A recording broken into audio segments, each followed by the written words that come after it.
Thanks for having me. I'm so nervous. I've never moderated anything or done a Q&A, but I love Jay. I always describe Jay as my creative soulmate. I hope that's okay. I love it.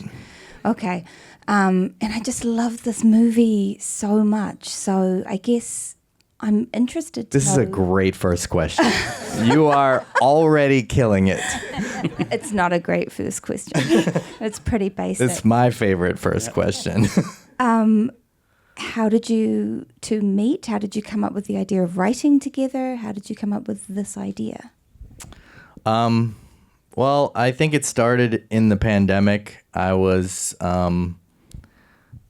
isolated as we all were. And I was watching a guy named Michael Strassner prance across my Instagram screen with a lot of pretty fucking ridiculous sketch comedy that he was generating himself in isolation. Yeah. Well, I was by myself at that time, and I was doing, I think, Buffalo Bill talking to his Alexa. So I was like, Alexa, where can you buy skin? And then Alexa would respond back and be like, you can get skincare products. And I was like, no, human skin, Alexa. And then I would just dance to Goodbye Horses. And Jay Duplass loved it. I did. I followed him, and then you noticed. I did. I saw that Jay Duplass followed me, and I was like, oh my God, this is the coolest thing. And I had a short film at the time that I was trying to get going, and I was like, you know what? I'm going to shoot my shot, and I'm going to DM him and just tell him what a big fan I am and see what happens. And I sent it in September. He got back to me in February of the next year. Someone explained to me that someone was asking me, how do I deal with DMs on Instagram? And I said, what's a DM? So I had some work to do in February, and part of that work was finding Michael's message to me. And he was like, dude, I'm old. Please send it to me. And then I sent it to him, and he was like, come over to my house. And I was like, I was doing Buffalo Bill impersonations, and you want me to come over to your house? Alrighty. Hey, this is no joke. I hear someone pull up outside of my house. It is a beat-up Jetta, and I see Michael Strassner get out of his car with no shirt on, which I later found out is because his air conditioning didn't work. And so he did a little dance in the street, sort of like trying to dry himself off. I bring two shirts with me. I use one to kind of wipe down to kind of get the sweat off. And then I put a new shirt on to meet somebody. And I see Jay, and I just see him right there. And I'm like, hey, bud, I'll be in a second. I'm just kind of getting freshened up. Were you so charmed by that? Totally charmed by that. I would have been like, I'm in love. Yeah, I was like, okay, that's going in the movie.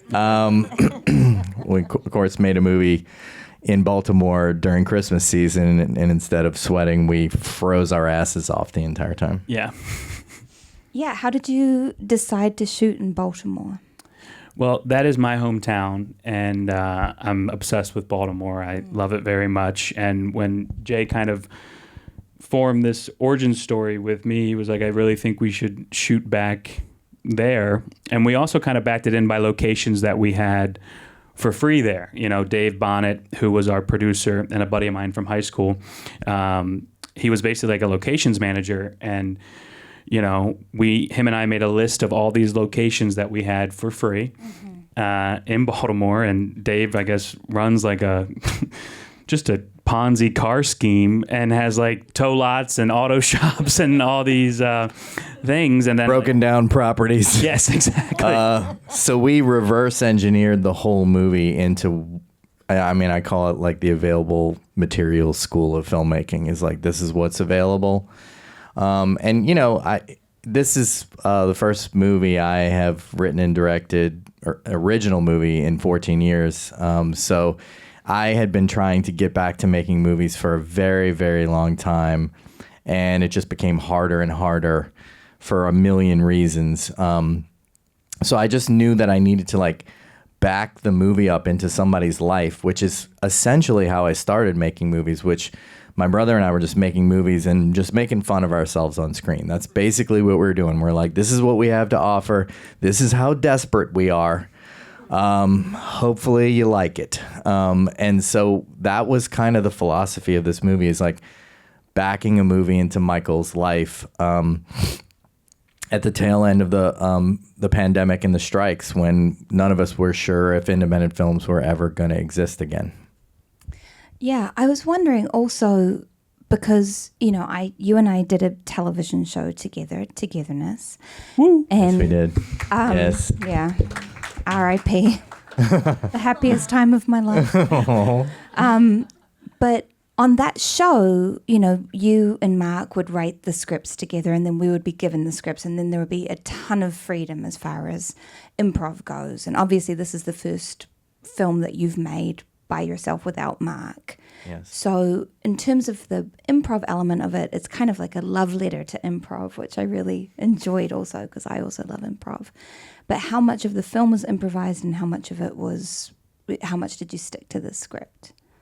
I mean, we wrote the script very rigorously, and, similar to what we did with Togetherness, because I remember there were a lot of times where you and Amanda were like, we don't want to improvise. Yeah, the script was so good. We're like, why are you trying to make us change it? It's only for the same reasons that we did, which is that we're just trying to make it come alive more. And, when you have incredible actors like these two, and you want these people to bring their deepest self to it. And I think just leaving room for, oh shit, this isn't working, I might need to try something different in the moment. Sometimes that brings the biggest lightning strike you can find. So I wasn't necessarily pushing these guys to improvise, and also just trying to maintain that feeling that anything could happen in this moment. And I think the audience, whether they can, you guys are film savvy, but I don't think audiences at home are like articulating that, but I do think they feel it. And I think the only way they feel it is if it's actually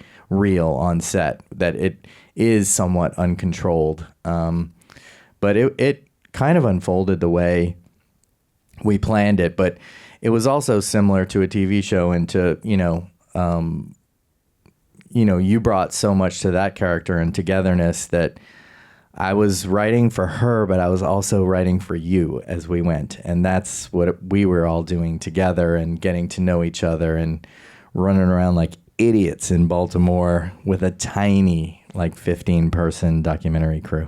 Oh, that's so amazing. And then how did the absolutely amazing Liz come into this? Did you know her work previously? You guys have such great chemistry, so I was like, well, she was doing Buffalo Bill videos too. Oh yeah, of course. Yeah. Kismet. Yeah, it's Kismet. Who wasn't? Do you want to? We were all. We're all. Yeah, well, Yeah. desperate. How can you get skin? Anyway, Jay had seen me. Oh, Jay. the interactor. You don't even. I know. Yeah. The training. Jay had seen me in a musical version of Transparent, the series that he was on, and the showrunner, Joey Soloway, had written a musical version of it. And so he came and saw it, and that was it. He was wonderful to me and lovely. That wasn't it. This pint-sized dynamo was tearing up the stage in a way where everyone's jaw was on the floor. You are the most amazing singer. You are so fucking funny. You can kick ass. You can dance. You can do all the things. And I went up to you afterwards and I said, we're going to work together. That's true. But I didn't even remember that because I didn't believe him. I was like, yeah, great. Big star guy. Yeah.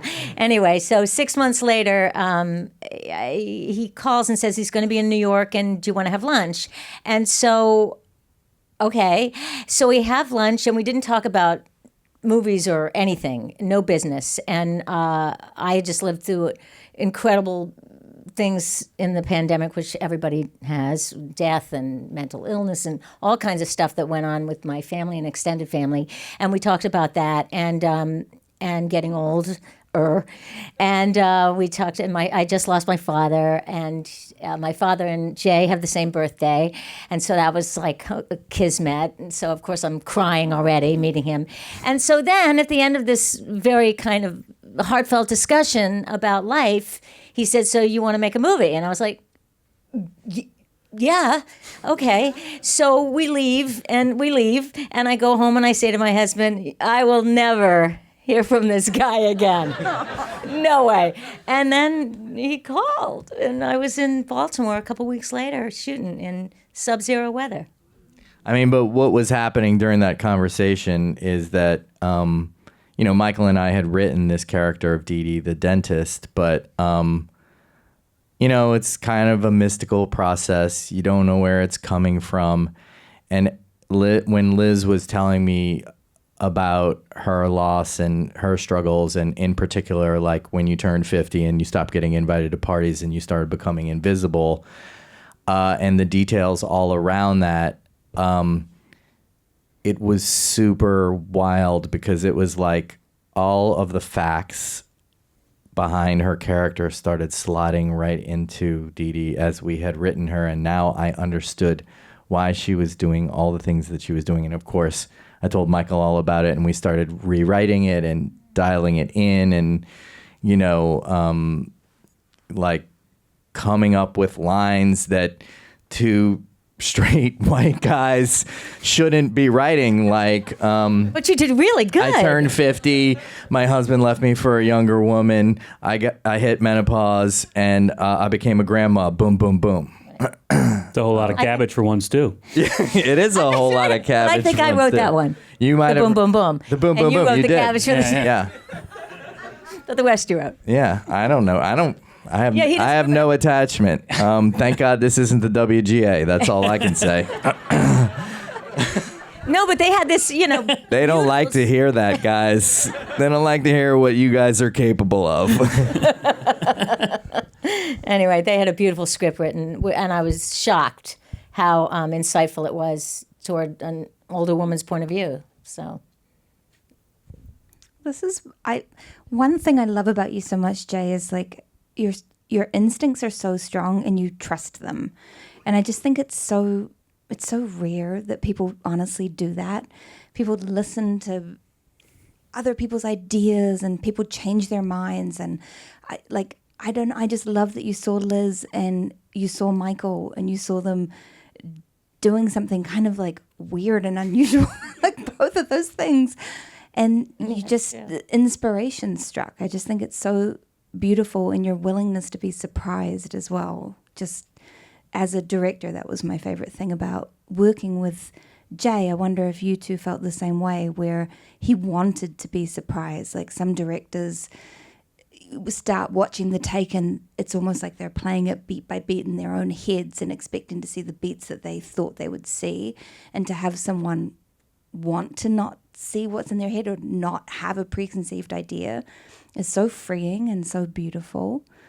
How did you like working with him? Oh, God. I mean, forget it. He's like a conductor. He's the maestro. Yeah. He's the maestro. No, he's incredible. Yeah. And what he would do is, behind the camera, after we would finish a scene, I would look at him and he'd be like, we're going to go again. We're going to go again. And so he would, right? That's also true. It's almost, but wait. Yeah. And the shorthand was phenomenal with actors, because he's also an actor and he's also filled with great humanity. I'm going to cry. Yeah. Great humanity and sensitivity and love. Anyway, what the hell? It's okay. We're amongst our people, Liz. It's actors. You can cry as much as you want, Anyway, so then we would do a couple takes and we'd say, okay, we got it. Now do one last one and fuck it up. Like, just do whatever you want. And I love that. Yeah. I mean, I just remember, we were doing pre-production, and it was right in front of the dental office, and he was like, yeah, so Michael, just say your lines. And I had this, huge moment of, imposter. I'm like, I shouldn't be doing that, and I didn't even like, I couldn't even say words. And he was like, something, you got to say something. Like, we're just in pre-production, you know? But I was like, so I just walk in and I was like, yeah, I got a tooth problem. And he's like, well, yeah. But, you know, then once actually like we started doing the actual, because it's just, again, like I'm in front of somebody that I've looked up to my whole career, and he's just the most normal person in the world and has like this huge heart that like just took a chance on us. And like, we don't, now I'm getting emotional. God, Liz, you know, like we don't get that a lot. Like, you know, like that one check that says, yeah, you're on board, you know? And to get it from him, it was like a true gift. And then once we're actually like, once we started, it just felt so like, oh, I was gonna say I'm home. Well, yeah, that's where I grew up. But also like, I feel safe. I feel like I can try stuff. I feel like my scene partner, like he said it for everybody, you know? And like, and everybody that worked on it, all the crew of 17 wanted to be there, you know? Like, it was just like truly the best experience I've ever had shooting anything. And it's all thanks to the captain. So nice, you guys. My God. I just want to say, like, work with people that you love irrationally. These three, as much as anybody, maybe more than anybody in my life, I love irrationally. And it just creates things that you never could have imagined. It opens doors that you didn't know were there. And that's when people are asking me now, because my whole career, people have, you know, been asking me how to do it. And I'm just it's just all about loving and being loved, and trying to make something that is much bigger than anything that we can really pin down, as like Melanie was articulating. So that's just, it's not a big mystery. It's just like trusting that and then doing it, you know? Well, now I'm crying. Yeah, me too. We're also jet lagged, so that might be it as well. I don't have that excuse. That's definitely not it. Oh, gosh. And you really feel that in the movie. You feel that love. You feel the love that the crew had, and you feel the love that all of you had for the process and for the film. It's so good. Thank you. The moment where you start talking about the house that you want and the animals that you want. Favorite scene. It's my favorite scene.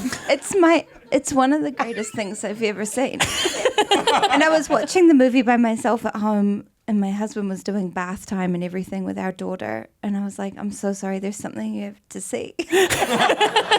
I know you don't have time to watch this movie, but apropos of nothing too, right? Just nothing, just no explanation, no lead up. I was like, you just have to see this scene. He was like, okay, and we just were laughing so much. I feel like that is actually so on par with Jason's humor, actually. Yeah. That is like so Jason Ritter humor. Yeah, I mean, he's going to see the whole movie too, but I just was like, I can't. Well, that was one on my Instagram that I was walking by that cat mural, and I just like said that exact thing. Like, really, you can excited. find it on Michael's Instagram. Yeah. I cribbed it totally I'm like, we're doing this bit. This is happening.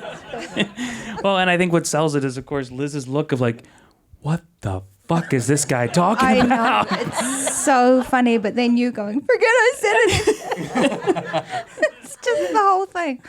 It's so great. I don't have a question. I'm that Another person in the fantastic Q&A. question. That was a wonderful one. There's always someone who's like, it's not really a question, it's more of a comment.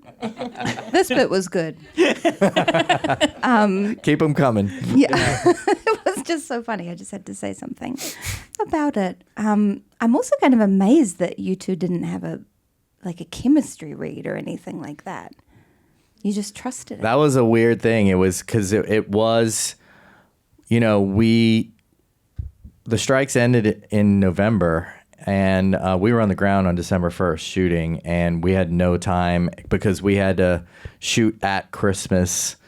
We never could have afforded to light up Baltimore in that way. And we just felt like the tone was important, that it was like, dark and scary Baltimore. And yes, we were on the streets in the middle of the night, and it got a little scary at times, but there were also these twinkly lights in the background.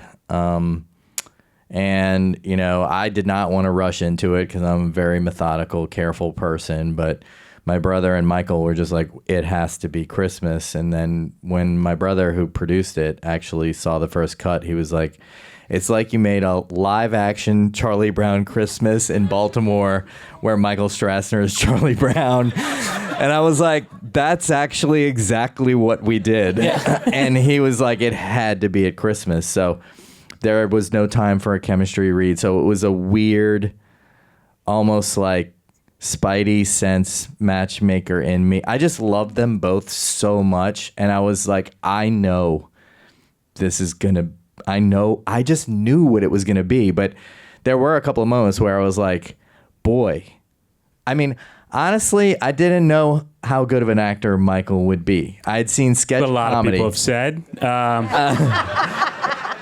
And I didn't know if Liz could do like hardcore documentary realism. I mean, it was like not a smart move on my part to like dump us into Baltimore and start rolling camera immediately. But, you know, I just had that feeling, and I just knew from just being with them in real life that was going to be the tone. It was, I mean, not, I'm going to cry, but, you know, the first scene is a true scene from Michael's life. And I knew this was going to be a movie when he sat me down and he told me that the reason he was alive and in front of me is because the belt broke because he was holding a little too much holiday weight. And that tone is everything. I was like, that is the movie. That is the tone. It is the scariest of things. And we can also laugh a lot. And so I just followed their lead in who they really are in life. Yeah, you're both so brilliant in the movie. Another incredible question. Please keep them coming. Yeah. I mean it. I'm thinking of a weird question. I don't know how to ask it. What is it like then for you when you were at, you know, what I can imagine is probably, hopefully, the worst moment of your life, and you're trying to make that choice. And then you see it in this beautiful movie, like all these years later, like, what's that experience? That's the best question we've ever gotten. Yeah. Yes. You know, I could have missed it all. And it has been the most magical ride of my life. And, you know, seeing it and seeing how it opens, and then with it hitting, and then the laughs when we heard it, that it was going to be okay, you know. It's been the best roller coaster. And like, I'm so happy I'm here. I'm so happy we are that, too. yeah. And hopefully it helps somebody else that is struggling and is going through something like that. And, you know, like, it goes the other way sometimes. Yeah, for sure. I mean, something I thought you captured so beautifully, it's like something I haven't seen very often in movies. You know, there's recovery, and there's the period after something awful like this happens. And there's a kind of like defiance that people have sometimes. There's like a real, you captured this thing of like, you feel everything you're feeling so incredibly deeply, like you're so vulnerable. You're like an open wound, but there's also this kind of like freedom in your energy and this kind of fuck it quality, and you're so funny, and there's just something about walking that tightrope of emotion that you did so beautifully in your performance. And I just was like, oh, this person knows what this feels like, you know. Not everybody does know what that feels like. And I could just see from your performance. And then, you know, earlier today Jay told me that opening scene is actually real, which is so heartbreaking. But I'm also glad you're here. I'm so glad you guys made this beautiful movie. I'm so glad that you had this opportunity and the world gets to see how absolutely incredible you are and sexy and funny. Oh, Yeah.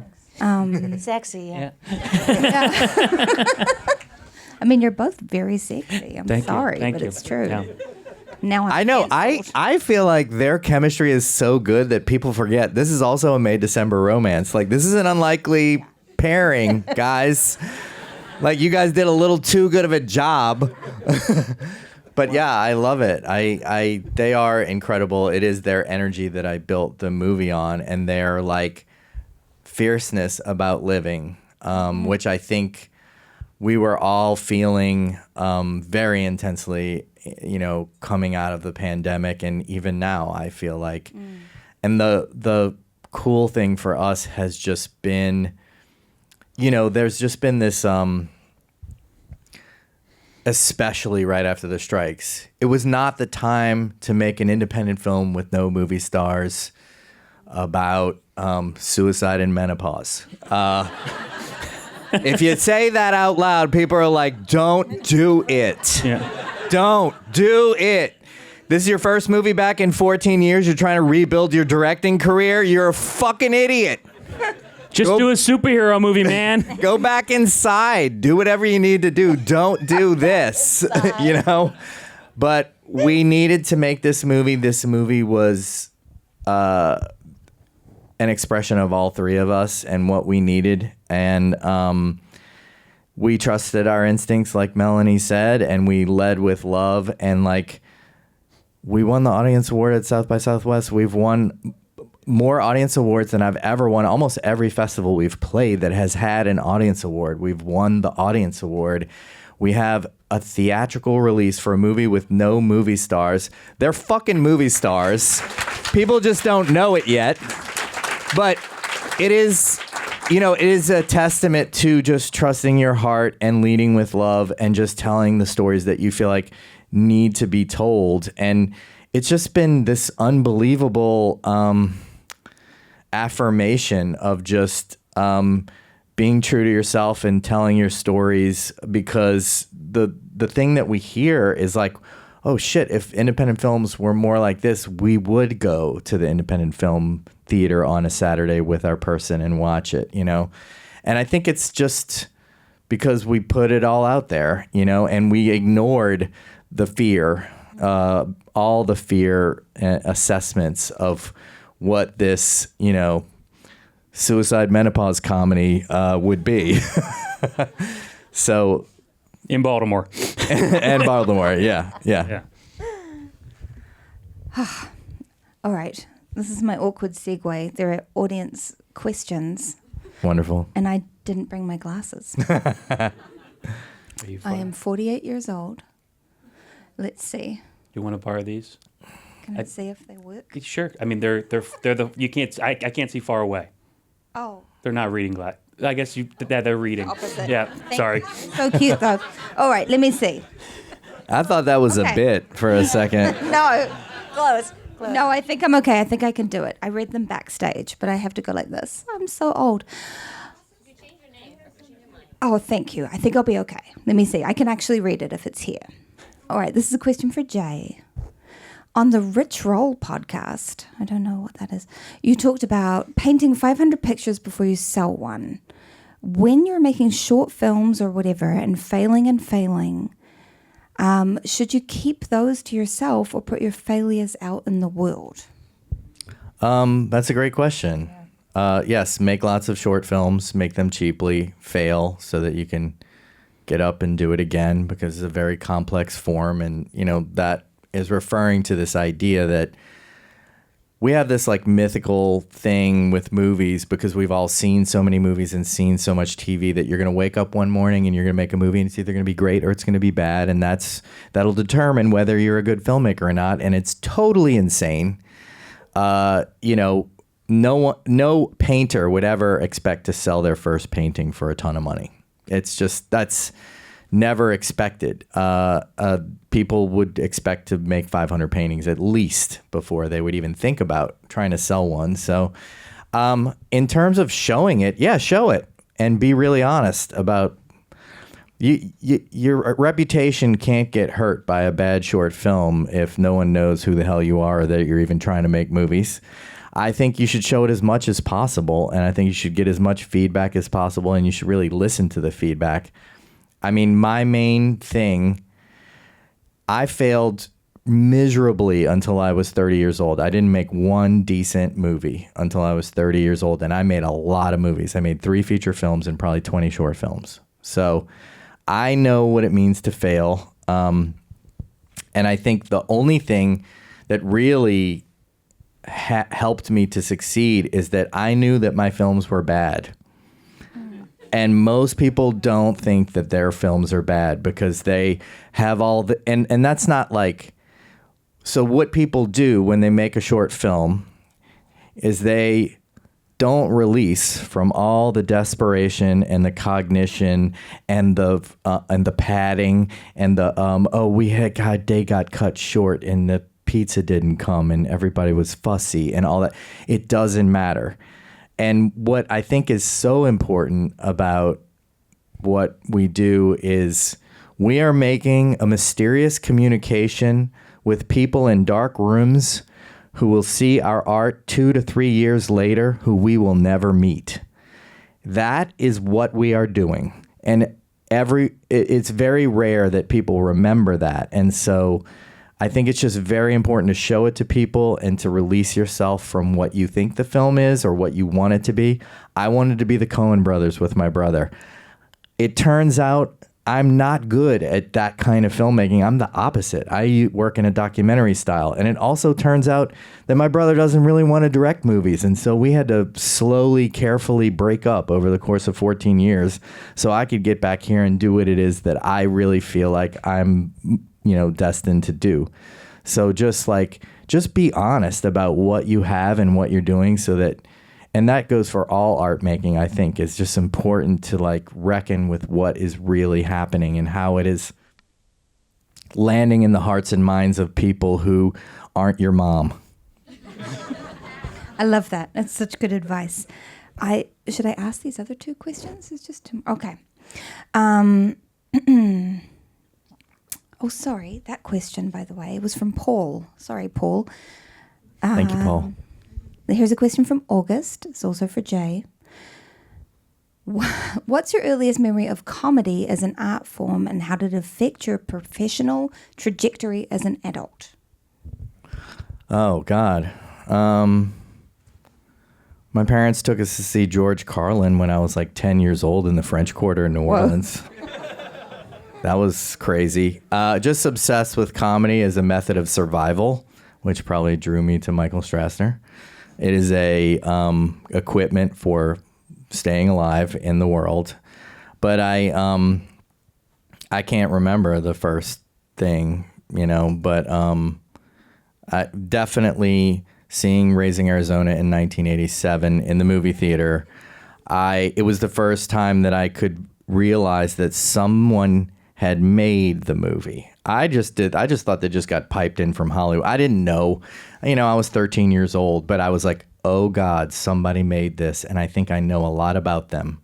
I can't see them, whatever. And then the weirdest thing happened is that I saw a photograph of them a year later in my newspaper, and one of them looked like me and one of them looked like Mark, my brother. And I was like, oh, that's what we're going to do. And then we failed horrifically for about 20 years. And then things started working out because I stopped trying to be the Coen brothers. There you go. All right, this is the final question. It's from Amelia. It's from Michael and Jay. Was it a Baltimore-based crew, and what were the benefits of filming in Baltimore, and what were the disadvantages? It was a Baltimore-based crew. Our DP was Jonathan Bregel, who was incredible. Yes, indeed. Yeah. Oh, yeah. Oh, yeah. And that's shot on prosumer cameras, by the way, in a documentary style. Just so you know, 2 $5,000 cameras. And I would say advantages was we got a ton of locations for free. my biology teacher in high school was sick and tired of teaching kids like me, and he became a dentist. And so that is how we had a dental office. And we shot there on a Saturday and Sunday, I think, when it wasn't open. Yeah. And he was so excited. He helped us with notes. We had a dental consultant who said, yes, this is how it would go next. And, I sent him an email thanking him for letting us use his office a day after. And he was like, yeah, that's great. You thanked me. I have wanted to do this my whole life. And to sit on set with you guys was the most magical experience I've ever had. And his son was there. And it was just a really, and also I don't know if you saw the credits, but my whole family is in it. So that was also really an advantage. Seeing Jay direct my mom was a ton of fun. And my dad and my niece. So, yeah. Yeah, the producer, when we asked him how much it would cost to shoot on the streets of Baltimore, he said it's the permit is $45. And I said, $45 a day? That's insane. That is so low. And he said, no, $45 total. What? Yeah. So this is maybe a weird way to end this. But I just have to say, because I feel very strongly about it, everyone in Baltimore was fucking psyched to make this movie. Absolutely. And it made me sad for LA because boy, are we grinding it down over here, and of course, I am in SAG. I am in WGA. I am in DGA. I believe in unions. I believe in everything that we are trying to do. But also, we need to leave room for super cheap artistic films, and we need to recapture the spirit and the magic of making a piece of art. And it's really tough to do because it's expensive here and we all have to make a living, but we also have to bring back the spirit of making real art here because it's not going, it's gone. It's gone in a real financial sense of it. I believe it's in all of us here, and I think it is our job to bring it back here. And it's not Gavin Newsom's job. It's our job to make art and to be collaborative and to go to our unions and say, maybe this doesn't fit in this tier right here, but I really want to do this movie. This means a lot to me. Those are the wiggles that I think we need to just kind of revitalize why we're all here right now is because, when people call this a business, I laugh so hard. I laugh so hard because this is running on dreams. The fuel is dreams, and sometimes we get to make money making our dreams come true. And so let's bring these dreams back, please, because I want to make movies with you guys here. I want to do it, and I that's my dream. Yeah, agreed. Thank you, Melanie Lynskey. Thank you so much, Melanie Lynskey. She did a great job. Thank you guys for your beautiful movie, and thank you all for being here today.